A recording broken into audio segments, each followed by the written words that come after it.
330 run बने एक ऐसे मैदान में जहां न्यूजीलैंड आपसे कभी जीता ही नहीं था, बने 330 रन।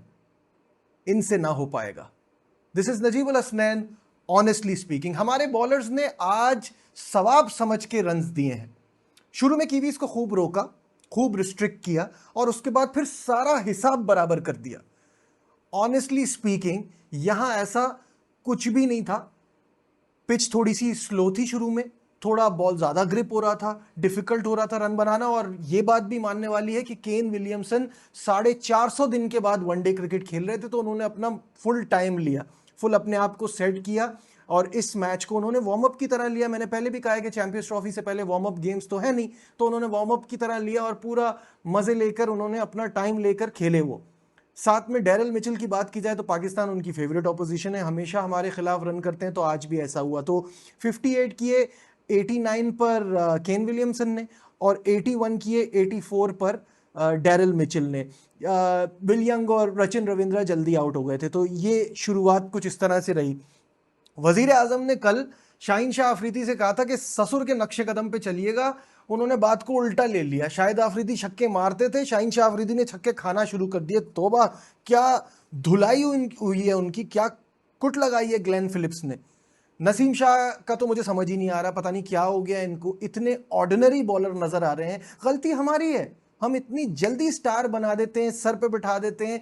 अभी प्लेयर सही से सेट नहीं होता और हम उसको हीरो बना रहे होते हैं, तो फिर होता यही है। शाह साहब ने आज अपने 10 ओवर में 70 रन दिए और एक भी खिलाड़ी को आउट नहीं किया।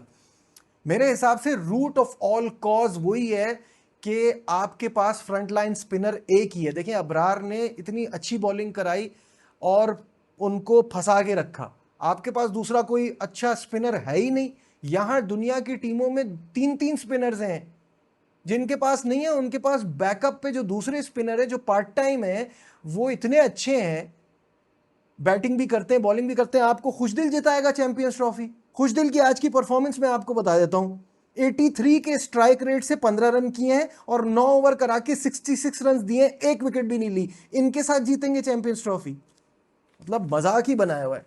सलमान अली आगा को भी उन्होंने खूब लूटा, 4.4 ओवर में 31 रन उनके बनाए। ग्लेन फिलिप्स ने तो मतलब कमाल ही कर दिया। वो बैटिंग करने आया 28वें ओवर में और वहां से उसने अपनी करियर बेस्ट इनिंग खेली, 106 रन 74 बॉल्स पे 143 के स्ट्राइक रेट पर, और टीम के टोटल को पहुंचाया 330 330 फॉर 6। ये स्कोर था न्यूजीलैंड का। ये जो ग्राउंड था ना, ये जो पिच थी, यहां पे बनना चाहिए था समवॉट अराउंड 280 290, इससे ज्यादा का टोटल नहीं था। ये जो 40-50 रन एक्स्ट्रा बने, इट्स बिकॉज आपकी बॉलिंग इंतहाई खराब है, बैलेंस नहीं है आपकी बॉलिंग में, तभी ये सारे एक्स्ट्रा रन बन रहे हैं। मुझे पता है अब एक्सक्यूज क्या आएगा कि 7वें ओवर में हारिस रऊफ इंजर्ड हो गए थे। ओ भाई, जिस तरह से ग्लेन फिलिप मार रहा था ना, अगर हारिस रऊफ होता तो 340-50 रन बनते। हारिस रऊफ ऐसा कौन सा आपका कुटता नहीं है, इतनी मार पड़ती है, अच्छी बॉलिंग करा रहे थे। बट ये एक्सक्यूज नहीं है कि वो इंजर्ड हो गए थे तो आपको रन जो है बहुत ज्यादा पड़ गए।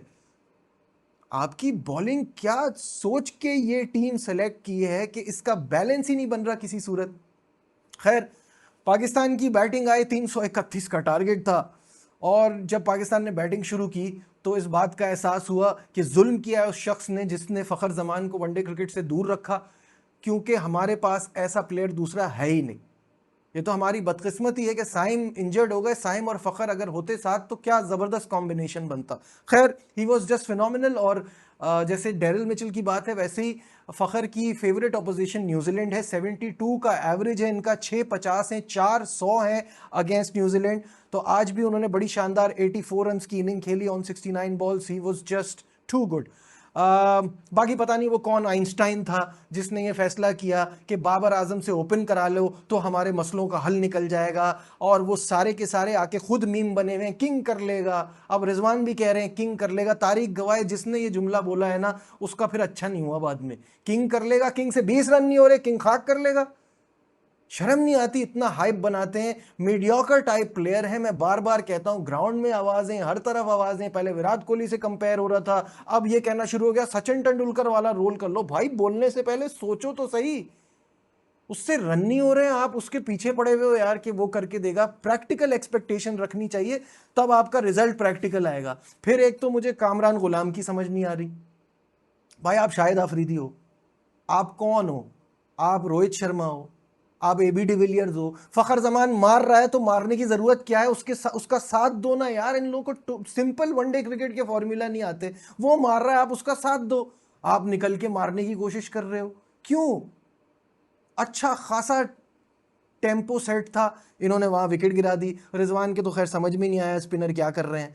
तैयब ताहिर और सलमान अली आगा ने कुछ यही दो तरीके के प्लेयर लगते हैं जो थोड़ा फाइट करने वाले हैं। इन्होंने फाइट की, खुश दिल के कारनामे तो मैं आपको पहले ही बता चुका हूं, ज्यादा बात करने की जरूरत नहीं है। तो Pakistan lost the game by 78 runs. ये वो मैदान था जहां इससे पहले 5 वनडे न्यूजीलैंड के खिलाफ खेले हैं, वो कभी भी नहीं जीते। आज वो जीते हैं क्योंकि इतनी बकवास टीम भी कभी नहीं खेली थी उनके खिलाफ। अभी भी मैं कहता हूं, बार बार कह रहा हूं, इमाम को डाल दो, सुफियान मुकीम को डाल दो, आमिर जमाल को डाल दो, ये टीम का बैलेंस अच्छा हो जाएगा, ये टीम बेहतर हो जाएगी। बाकी नहीं करना तो लुड्डी पाओ, हमें क्या है यार, बोल बोल के थक गए हैं। किस किस्म की ये साइड बनाई है, चैंपियंस ट्रॉफी का दिफा करने जा रहे हैं अपने टाइटल का, और ये टीम आपकी खेल रही है। कमाल है। दुनिया की दूसरी टीमें देखें कितनी खतरनाक लग रही हैं। आपने ये, भाई मुझे नहीं समझ में आ रहा, जब आपके 6 बैटर्स कुछ नहीं करेंगे ना तो 7वां खुशदिल शाह भी कुछ नहीं करेगा।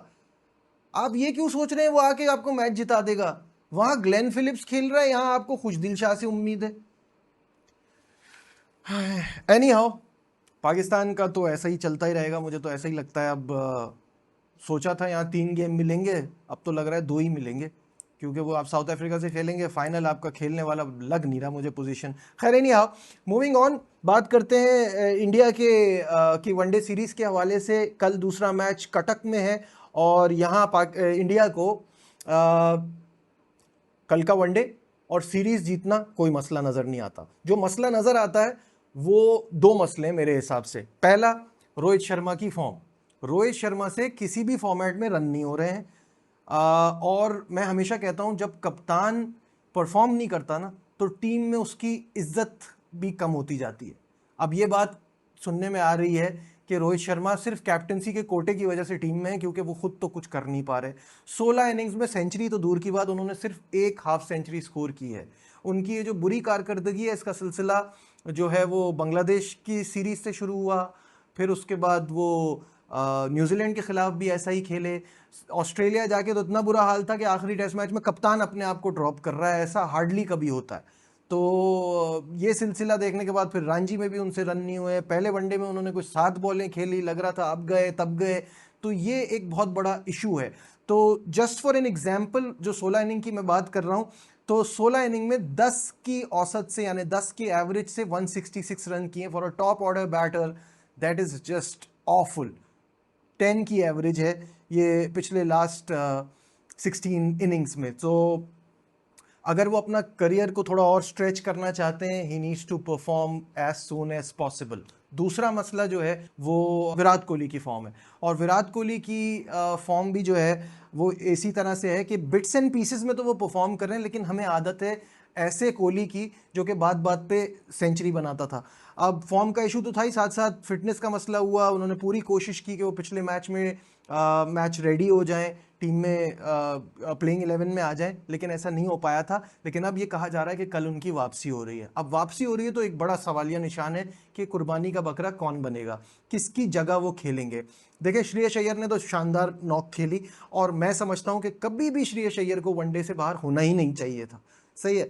दूसरा, शुभमन गिल की परफॉर्मेंस भी बड़ी ज़बरदस्त रही। अब तीसरा नाम आता है जायसवाल का। जायसवाल टैलेंटेड है, लेकिन अभी उनको इंतज़ार करना पड़ेगा। अभी तो कोहली ही खेलेंगे, तो उनकी जगह बनाने के लिए मुझे ऐसा लगता है कि जायसवाल को जगह छोड़नी पड़ेगी। जहाँ तक कटक की बात है, तो वहाँ पे कंडीशन नागपुर से थोड़ी डिफरेंट है। नागपुर का एवरेज स्कोर था 288, यहाँ का एवरेज स्कोर है 229, और यहाँ की पिचेस स्पिन फ्रेंडली होती हैं। तो मेरी तरफ से तो इंग्लैंड के लिए ना ही समझे, क्योंकि जिस तरह से इंडियन स्पिनर्स खेल रहे हैं और जो उनका स्किल लेवल है, इंग्लैंड का तो अल्लाह ही हाफिज़ है। तो जो मैंने शुरू में कहा था, मुझे लगता है बाआसानी ये वनडे और सीरीज़ दोनों जीतेगा इंडिया। मूविंग ऑन, एक और मास्टर स्ट्रोक खेला है। जैसे अफगानिस्तान ने खेला था, अपने लिए मेंटोर चुना यूनुस खान को, वैसे ही उनके फुटस्टेप्स को फॉलो करते हुए जनूबी अफ्रीका ने बॉलिंग कंसल्टेंट के तौर पे खिदमात हासिल की है यासिर अरफात की। यासिर को आप मेरी वीडियोस में भी देख चुके हैं। वेरी टैलेंटेड क्रिकेटर यासिर ने अपनी क्रिकेट से पाकिस्तान का और अपना नाम हमेशा रोशन किया है। पाकिस्तान के लिए इंटरनेशनल क्रिकेट तो वो इतनी कोई ज़्यादा नहीं खेले। He played 3 test, 11 one day and 13 T20 international, लेकिन वो 6 मुख्तलिफ काउंटीज़ के लिए खेले। काउंटीज़ में ही वॉज अ बीस्ट, तो वहाँ उनकी वो परफॉर्मेंस बहुत शानदार रही है। यासिर जो इंटरनेशनल क्रिकेट कुछ कम खेले, तो उसकी रीज़न ये भी है कि बहुत कंपटीशन था उस वक्त। अब्दुल रज़ाक, शाहिद अफरीदी, शोएब मलिक, ये सारे होते थे, तो उनको इस वजह से इतना मौका नहीं मिला। बट वो जो है पुरानी गेंद से स्विंग भी बड़ा अच्छा कराते थे और पेस भी उनका ठीक ठाक होता था, साथ में बैटिंग भी बहुत अच्छी कर लेते थे। फर्स्ट क्लास में 5 सेंचुरियां थी यासिर की, और लिस्ट ए में भी उनकी 1 सेंचुरी है।